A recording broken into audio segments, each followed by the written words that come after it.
আমি একটা মেয়েকে পছন্দ করি বাবা, সেখানে অন্য আরেকজনের সাথে আমার বিয়ে ঠিক করেছো। তুমি আমাকে একবার জিজ্ঞেস করেছো? ছেলের কথা শুনে জিয়ন নামজুন গম্ভীর কণ্ঠে বললেন, দেখো জাংকুক, আমি তোমার বাবা। আমি তোমার জন্য যে পাত্রী নির্বাচন করব তার নিশ্চয়ই তোমার জন্য ভালো কিছু বয়ে আনবে, তাই এসব করেছি। তাই বলে জোর করে এভাবে? জাংকুকের কথা সম্পূর্ণ করার পূর্বে জিন বেগম এসে টেবিলের উপর চা রাখলেন। তারপর বিরক্ত কণ্ঠে বললেন, জাংকুক, বাবা যা বলেছে শোনো, একটু দেখা করে আসলে এমন কিছুই হবে না। একটা হতাশার শ্বাস পেল, তারপর এখান থেকে উঠে চলে যায় জাংকুক। নামজুন সাহেব বিরক্ত নিয়ে বললেন, দেখেছো তোমার ছেলেকে? আরো আদর দাও। এত আদর দিয়ে দিয়েই একেবারে অবাধ্য বানিয়েছো তুমি। জিন বেগম গায়ে লাগালেন না কথাটা, উল্টো বসে চায়ের চুমুক দিতে দিতে বললেন, অবাধ্য হলে জিন বেগমের ছেলে, আর বাধ্য হলে নামজুন সাহেবের ছেলে। নামজুন সাহেব আর জবাব করলেন না, উঠে চলে গেলেন। উনি চলে যেতেই জিন বেগম এদিক সেদিক তাকিয়ে বললেন, সব ড্রামাবাজের দল। আমি বিয়ে করতে চাই না আম্মু, আমি আগে গ্র্যাজুয়েশন কমপ্লিট করব, তারপর এসব নিয়ে ভেবে দেখব।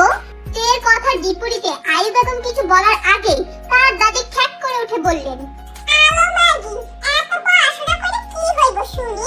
ওই হইয়ে তো কোরবাইর বাসন মাইতে হইব, আর তুমি যত বড় ডাক্তার হও না কেন? এর বিরক্ত নিয়ে উঠে চলে গেল। এখানে কথা বলাই বেকার। তা দেখে আয়ু বেগম ঘুরে শাশুড়ির দিকে তাকিয়ে বললেন, মেয়েটাকে একটু বোঝাতে চেয়েছিলাম আম্মা, আর আপনি উল্টো মেয়েটাকে আরো চেতিয়ে দিলেন। লিসা বেগম মুখ কুঁচকালেন, তারপর বললেন, বৌমা আর চিন্তা করো না, বয়স কম তো, রক্ত গরম, একটু পরেই ঠিক হয়ে যাইব, চিন্তা করো না। আমার আলমারিতে একটা নীল কাপড় আছে না, ওইটা পরে যাইতে কইও। কথাটা বলে মুখে পান গুজলেন লিসা বেগম। আয়ু বেগম হতাশ শ্বাস ফেললেন। এই বাড়িতে এত বছর সংসার করেছে, অথচ কার মনে কখন কি চলে বোঝাই মুশকিল। তাই সেখান থেকে চলে যায় রান্নাঘরে। ফোন বেজে উঠতেই দ্রুত ফোনটা রিসিভ করে জাংকুক, তারপর দ্রুত বিপরীত থাকা মানুষটিকে উদ্দেশ্যে বলল, বাবা আমার বিয়ে ঠিক করেছে, কিছুতেই আমার কথা মানতে চাইছে না। আমি কি করব? একটু পরে দেখা করতে যেতে হবে মেয়েটার সাথে। কলের বিপরীতে থাকা ব্যক্তিটির অভিব্যক্তি বোঝা না গেল জাংকুক একটু শান্ত হলো, তারপর বলল, আচ্ছা, একটা বাজে ইমপ্রেশন দিলেই তো মেয়েটা নিজে থেকে ক্যান্সেল করে দিবে বিয়েটা। আমি এত বাজে বকছি কেন? আচ্ছা, রাখছি তাহলে। কথাটা বলে কলটা বিচ্ছিন্ন করার আগে নিজের এক্সাইটমেন্ট কমাতে না পেরে ফোনের উপর চুমু দিয়ে বসে জাংকুক। আবারও ছ্যাঁচে করে সে ভুল করে ফেলেছে। ফোনের লাইন বিচ্ছিন্ন করে সময় দেখে এখন 7টা বাজছে। জাংকুক কিছুক্ষণ ফোনের দিকে তাকিয়ে ভাবে, তারপর বিড়বিড় করে বলে, এখন বিয়েটা ক্যান্সেল করার জন্য নিজেকে ছাপড়ি আর ক্রিঞ্জ উপস্থাপন করা লাগবে। এই দিনও দেখা লাগলো দ্য গ্রেট জিয়ন জাংকুকে। খুঁজে খুঁজে একটা সাদা টি শার্ট বের করে, একটা কালো জ্যাকেট বের করে, প্যান্ট পরে একটা সানগ্লাস লাগিয়ে নিজেই কিটকিট করে হেসে বলল, রাতের বেলা সানগ্লাস কে পরে? এটা বলে আবার নিজে নিজেই হেসে বলল, কুল জাংকুক, ইটস ওকে। এমন উল্টাপাল্টা চালচলন দেখলে এমনিতেই মেয়েটা তোকে রিজেক্ট করে দেবে। কথাটা বলে নিজে রেডি হয়ে পারফিউম লাগিয়ে গাড়ির চাবি নিয়ে বেরিয়ে যায় জাংকুক। যাওয়ার সময় মায়ের সাথে দেখা করে বলল, আম্মা দোয়া করে দাও যাতে মেয়েটা আমাকে রিজেক্ট করে দেয়। জিন বেগম ছেলেকে দেখে হাঁ করে তাকিয়ে থেকে বললেন, সে না হয় করবো, কিন্তু এসব কি শিখেছিস আব্বা? কেমন অদ্ভুত দেখা যাচ্ছে তোকে। দ্য ওয়ার্ল্ড ওয়াইড সুন্দরী ছেলে কিনা এভাবে সেজেছে? জাংকুক চওড়া করে হেসে বলল, এমন অদ্ভুত দেখানোর জন্যই তো পড়েছি মাই বিউটিফুল মাম্মি। এখন আমি গেলাম, টাটা। কথাটা বলে জাংকুক টেবিলের উপর থেকে একটা আপেল তুলে নিয়ে খেতে খেতে চলে যায়। এদিকে ছেলের কর্মকাণ্ড নিয়ে ভীষণ চিন্তিত জিন বেগম, যে কিনা এত সুন্দরী যার চর্চা সবাই করে, তার ছেলে কিনা এভাবে চলে গেল। আম্মা, বললাম তো পারবো না, তোমাদের কথা দেখা করতে রাজি হয়েছি, তাই বলে এখন শাড়ি পরতে হবে? এটা কোথাকার নিয়ম? দেখ, তুই কি চাস তোর জন্য তোর বাবার অপমান হোক? এখন যদি তুই দেখা করে আসার পর তোর বাবাকে ওই পাশ থেকে কিছু বলে, ভালো লাগবে তোর? না, লাগবে না। তাহলে পড়ি নে মা, তুই না আমার ভালো নেই। গোমরা মুখে নীল শাড়িটা টেনে নেয়, তা দেখে আয়ু বেগম হেসে চলে যায় রুম থেকে। যাক, এবার শুধু সব ঠিক হোক, ভালো দিন দেখে মেয়েটাকে বিয়ে দিয়ে দিবে তাহলে। জ্যামের মধ্যে বসে আছে জাংকুক। এর মধ্যে গাড়ির জানলায় কেউ টোকা দিলে কি মনে করে জাংকুক কাজ নামায়। দেখা মেলে এক বাচ্চা ছেলের। সে জাংকুকের দিকে দুটো সাদা ও গোলাপি মিশাল রঙের গোলাপ আর বেরি ফুলের গাছ এগিয়ে দেয়। জাংকুক না করতে যেও ছেলেটার মুখ দেখে বলল, গোলাপ যতগুলো আছে সবগুলো দিয়ে দাও। কথাটা বলে টাকা এগিয়ে দেয়। ছেলেটাও খুশি মনে সব গোলাপ এগিয়ে দেয়। টাকা নিয়ে ভুয়ো দৌড় দেয়। জাংকুক দেখলো, তারপর গাড়ি জানলা উঠিয়ে সব গোলাপ গাড়ির সামনে রেখে দেয়। ততক্ষণে জ্যামও ছেড়ে দিয়েছে। ছোট্ট শ্বাস ফেলে আবারও গাড়ি স্টার্ট দিয়ে ক্যাফের দিকে রওনা দেয় জাঙ্কুক। অনেকটা সময় ধরে নর্থ এন্ড ক্যাফে বসে আছে তে, সাথে একবার কোল্ড কফি খাওয়াও শেষ।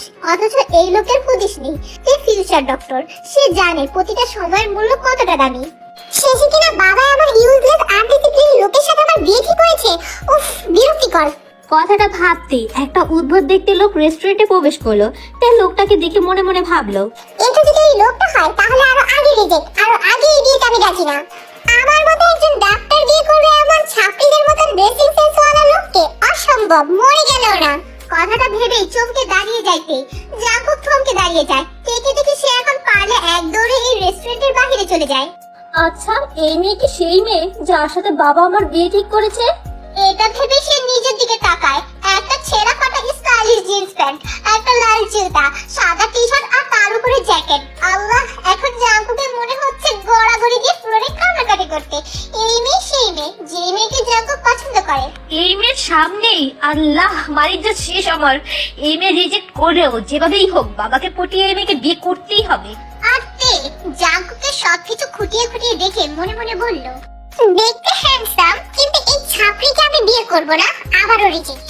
জাঙ্কুক জোরপূর্বক এগিয়ে এসে বলল, হাই আমি জিয়ন জাঙ্কুক। তো বোকা হয়ে যায় জাঙ্কুক। হুট করেই ভরকানো গলায় বলল, হ্যাঁ? এ শক্ত করে জবাব দিল, তো আমি কি করব? জাঙ্কুক নার্ভাস হলো, তবুও হেসে বলল, আপনি জিহব আঙ্কেলের মেয়ে না? Can I have a seat? এবার তে একটু গুরুত্ব দিয়ে বলল, ওহো আপনি, আচ্ছা বসুন। সাথে সাথে জাঙ্কুক হেসে চেয়ার টেনে বসে পড়ল। আসলে রাস্তায় অনেক জ্যাম ছিল তাই আসতে দেরি হলো, না হলে আরো আগে আসতাম। আপনি জানেন আপনার এই দেরিতে আমার জীবনের কতটা সময় নষ্ট করেছে? হা করে তাকায় জাঙ্কুক, তারপর বলে, হ্যাঁ কি? আপনি আমার জীবনে 26 মিনিট 11 সেকেন্ড নষ্ট করেছেন। এখন আপনাকে শাস্তি হিসাবে কি দেওয়া উচিত? সাথে সাথে জাঙ্কুক অবাক মুখে তাকিয়ে বলল, শাস্তি? জি শাস্তি। জাঙ্কুক মুচকি হাসলো, তারপর বলল, wait, I have one thing for you. কথাটা বলে জাঙ্কুক ক্যাফে থেকে বাইরে বেরিয়ে এসে গাড়ির ভিতরে যেসব গোলাপগুলো ছিল সেগুলো নিয়ে এসে টেবিলে রাখলো। সবাই অবাক চোখে তাকায়। কেউ অবাক চোখে তাকিয়ে অস্পষ্ট স্বরে বলল, রোজ। Yes madam.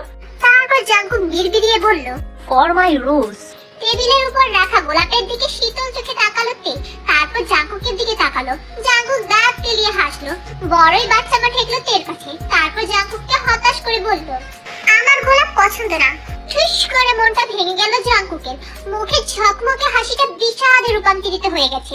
তে দেখেও প্রতিক্রিয়াবিহীন আবারও বলল, গোলাপে আমার অ্যালার্জি আছে। এখন একটা মানুষের একটা জিনিসের সমস্যা থাকতেই পারে, তাই নিজেকে সামলে নিয়ে জাঙ্কুক হাসার চেষ্টা করে বলল, আচ্ছা আরেকবার একটু অপেক্ষা করুন প্লিজ। কথাটা বলে জাঙ্কুক আবারও ক্যাফে থেকে বেরিয়ে যায়। তারপর সেই বেলি ফুলের মালাটা নিয়ে আসে। আর ততক্ষণে একটা ডেজার্ট আর দুইটা কোল্ড কফি দিয়ে যায় ওয়েটার। সে আবারও দেখলো, তারপর বলল, বেলি ফুলের গ্রান আমার পছন্দ না, আর আমি কফি একবার খেয়েছি। এবার জাঙ্কুকের মনে হচ্ছে রাস্তায় শুয়ে পড়তে, তবু নিজেকে সামনে নিয়ে হাসার চেষ্টা করে বলল, ব্যাপার না, একজন মানুষের একটা জিনিস পছন্দ নাই হতে পারে, আমরা কখনো কাউকে তার মতের বিরুদ্ধে জোর করতে পারি না। এই কথাটা ঠিক কতটা আর্তনাদ ছিল তে টের পেল কিনা কে জানে। তবে তে আর কথা না বাড়িয়ে ডেজার্টটা তুলে নিয়ে খেতে শুরু করলো। জাঙ্কুক একটা হতাশ শ্বাস ফেললো। সে ভেবেছিল তে এবারও বলবে তার ডেজার্ট পছন্দ না।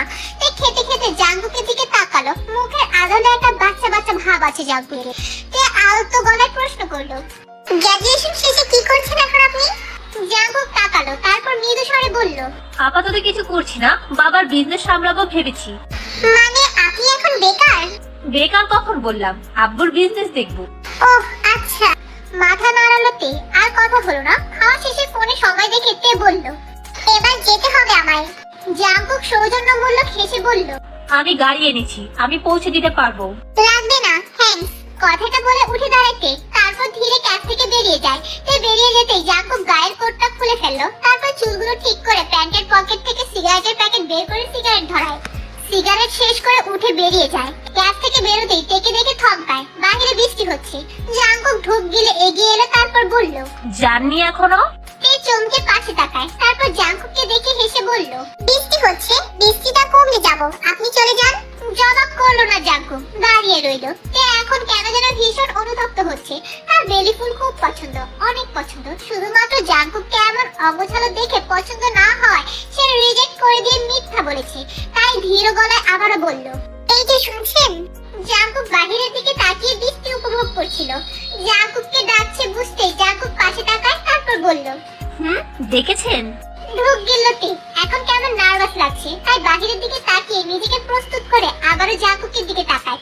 তারপর ঝড়টা বড় গলায় বলে, বেলি ফুলের মালাটা ফেলে দিয়েছি। খুব ভারী গলায় উত্তর এলো। তবে এবার তের খারাপ লাগলো। লোকটার সাথে এতটা তীক্ষ্ণ গলায় কথা বলা উচিত হয়নি। জাঙ্কুক চোখ সরিয়ে নিয়ে আবারও বাহিরে তাকালো।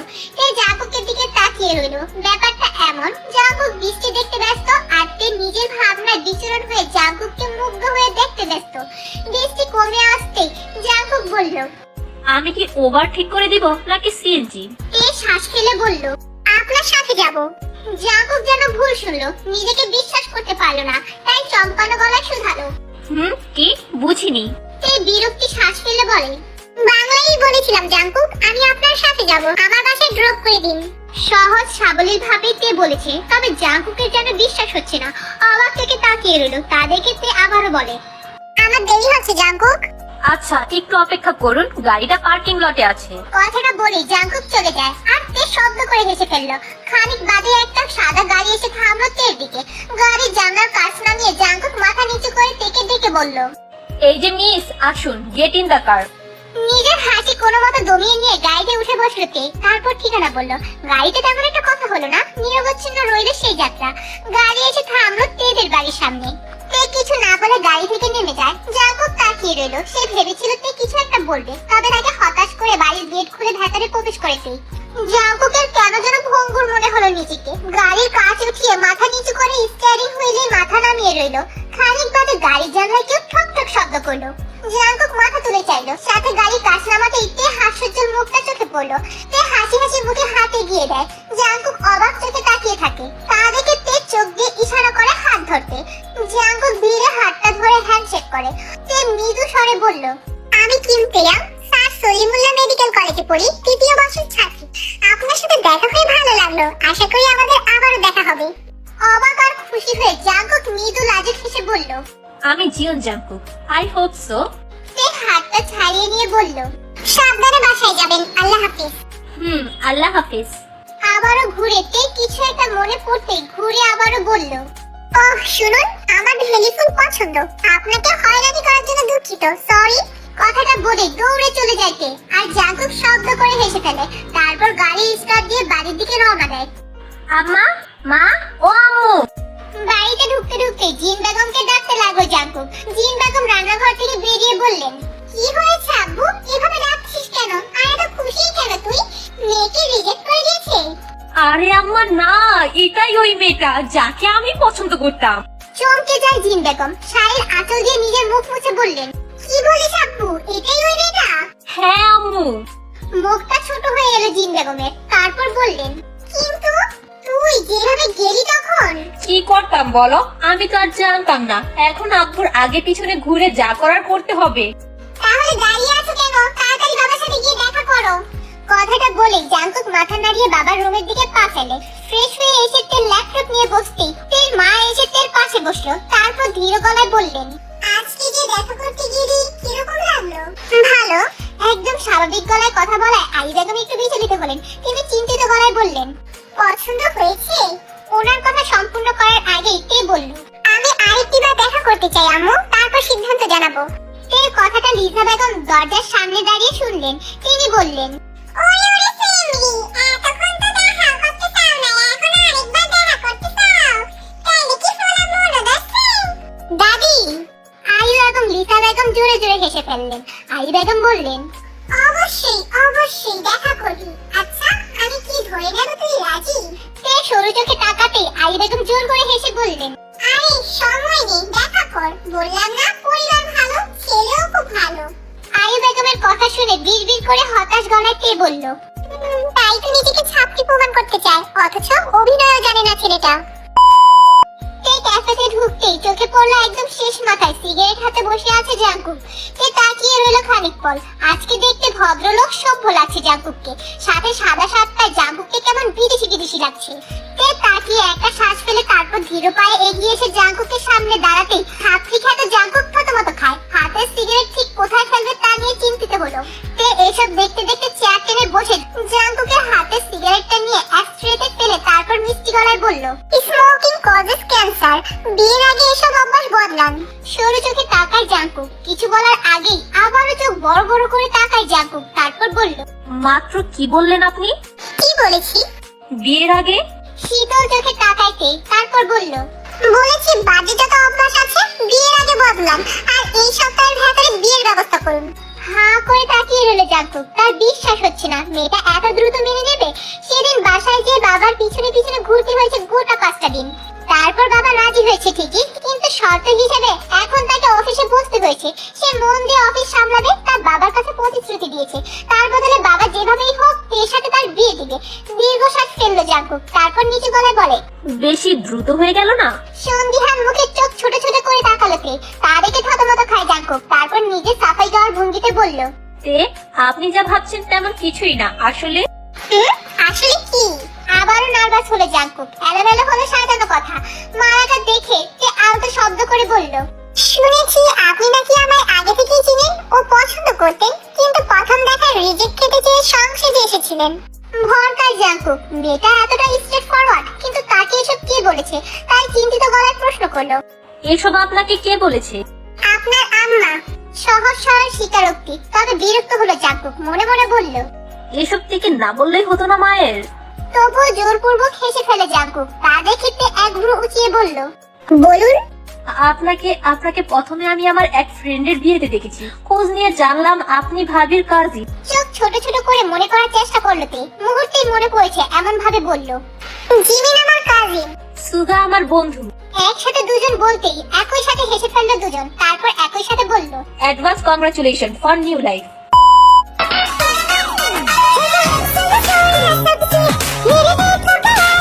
নিজের বিয়েতে কালো সানগ্লাস পরা তেকে দেখে সবাই আকাশ থেকে পড়লো। তবে তের মাঝে কোনো প্রতিক্রিয়া নেই। সে তার মতন নাচানাচি করতে ব্যস্ত। প্রথমে সবাই ঘর কালেও এখন সবাই এনজয় করছে। জাঙ্কুকের সামনে এসে ঘুরতে ঘুরতে হাসতে হাসতে নাটকীয় ভঙ্গিতে নাচতে লাগলো তে। তের এন্ট্রিতেই যেন ধামাকা ছিল। চিরচেনা সেই সাথে চাপা গম্ভীর স্বভাবের মেয়েটার এমন চঞ্চলতা দেখে যেন সবাই অবাক হয়েছে। সব থেকে বেশি অবাক বোধ হয় জাঙ্কুক হয়েছে। তে হাসি মুখে এগিয়ে এসে আবারও গানের সাথে বলল, তে এখন নিজের মাঝে ব্যস্ত। তারপর সবার সামনে নাটকীয় ভঙ্গিতে ঘুরতে ঘুরতে আবারও জাঙ্কুককে দেখিয়ে বলল,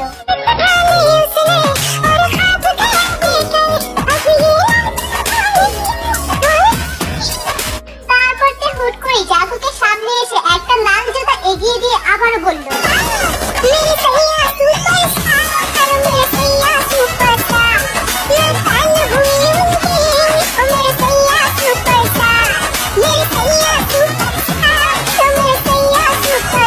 গান শেষ হতেই জাঙ্কুক শব্দ করে হেসে ফেলে। সাথে বাকিরাও তের দুষ্টুমির জন্য হেসে ফেলে। তে নিজেও হেসে ফেলে। সে কখনোই এটা করতে পারতো না। কিভাবে করেছে সে নিজেও জানে না। আসলে কালকে রাতে কাজিন বহরের সাথে ট্রুথ এন্ড ডেয়ার খেলায় তে ডেয়ার করেছে, তাই তাকে এই কাজটা করতে হয়েছে। লম্বা লম্বা শ্বাস ফেলে জাঙ্কুকের দিকে তাকায়। তারপর নিজের ঘোমটা ঠিক করে জাঙ্কুককে হাস্যোজ্জ্বল গলায় জিজ্ঞাসা করলো, কেমন লাগছে আমায়? জাঙ্কুক একবার সবাইকে দেখে নেয়। তারপর তের দিকে তাকিয়ে নিজেকে ধাতস্থ করে ধীর গলায় বলল, মিসেস জিওনের মতো। কথাটা শুনতে লাজুক হাসলো তে। আর বাকিদের মধ্যে হট্টগোল সারা পড়ে গেল। অবশেষে পাগল তার প্রিয় ফিকে পেয়েছে। জাঙ্কুক আর তের বিয়ে পড়ানো হয়েছে, অনেক সময় হয়েছে। বাসর ঘরেতে লাল ঘোমটা তুলে বসে আছে আর ঘড়ির দিকে তাকিয়ে সময় দেখে। অনেকটা সময় গড়িয়ে যেতেই রুমের দরজা ঠেলে জাঙ্কুক ভেতরে ঢোকে। তা দেখে তেসরা গলায় তে বলল, কোথায় ছিলেন? বাহিরে। তে থেমে ঘড়ির দিকে তাকিয়ে আবারও জাঙ্কুকের দিকে তাকায়। জাঙ্কুকের বুঝতে বাকি নেই ম্যাডামের ভাষণ এবার কোনটা, তাই তার আগে জাঙ্কুক বলল, প্লিজ ডোন্ট সে দ্যাট। আমি তোমার 3 ঘন্টা 47 মিনিট আমি নষ্ট করেছি। তে মাথা নাড়িয়ে বলল, হয়নি। তাহলে? অবাক গলায় প্রশ্ন আসতেই তে আবারও ঘড়ি দেখে বলল, 3 ঘন্টা 49 মিনিট 12 সেকেন্ড। এখন এতটা সময় ওয়েস্ট করার জন্য আপনার পানিশমেন্ট কি হওয়া উচিত? পানিশমেন্ট? হ্যাঁ। শিখবে? কি? নতুন ধরনের পানিশমেন্ট। সেটা কেমন? বোকা গলার প্রশ্ন আসতেই জাঙ্কুক তের সামনে বিছানায় বসে তারপর গালে শীতল ঠান্ডা হাতটা রেখে তের থুতনি ধরে মুখটা তুললো, চোখে চোখ রেখে বলল, আমার দিকেই তাকিয়ে থাকো, একটু নড়বে না, তাহলেই নতুন। কথাটা সম্পূর্ণ করার আগেই তে কথার মিনিং বুঝতেই ধাক্কা মেরে জাঙ্কুককে সরিয়ে দিয়ে চেঁচিয়ে বলল, ছি, আপনি অনেক অসভ্য। আগে ছাপকি ছিলেন, এখন ছাপকি থেকে প্রমোট হয়ে অসভ্য হয়েছেন। কথাটা শেষ হতেই তেকে নিজের সাথে ঝাঁপতে ধরে জাঙ্কুক তারপর বলল, এনিথিং ফর মাই প্রিন্সেস। নিজেকে ছাড়াতে চাইলো তে, সাথে চেঁচিয়ে উঠল, জাঙ্কুকের বাচ্চা ছাড়, না। মেরে ফেলবো। বিধবা হবে তখন। আরেকটা ছাপকি বিয়ে করব। একদম মেরে ফেলবো তে। বলেই জাঙ্কুকের নরম ঠোঁটজোড়া তার কৌশলী ঠোঁটের ভাঁজে দখল করে নিল। আস্তে আস্তে দুই জোড়া অষ্টদয়ের সংঘর্ষের গভীরতা আরো বাড়তে থাকলো। তের নরম ঠোঁটের ভাঁজে জাঙ্কুক নিজের সুখ খুঁজে নেয়। এভাবেই চলল তাদের ভালোবাসাময় খুনসুটি। ঘরের লাইট বন্ধ হয়েছে সেই কখন। তবে খানিক বাদে দুই জোড়া মানবের শরীর উত্তপ্ত, তাদের শরীরে এক টুকরো বস্ত্রের অবশিষ্ট নেই। তবে খানিক বাদে শোনা যাচ্ছে অভিমান ভরা কণ্ঠ, তো কখনো হাসি ধ্বনির কলকল ধ্বনি, তো আবারও খানিক পর আবারও তেজ চাপা আর্তনাদ ও উষ্ণ গোদানিতে মুখরিত হয়ে আছে এই রূপ। মিলেমিশে একাকার হয়ে এলো দুটো তৃষ্ণাক্ত শরীর। এভাবেই চলতে থাকুক নিরামিষ ডাক্তারনি আর ছাত্রীর ভিন্ন গল্প।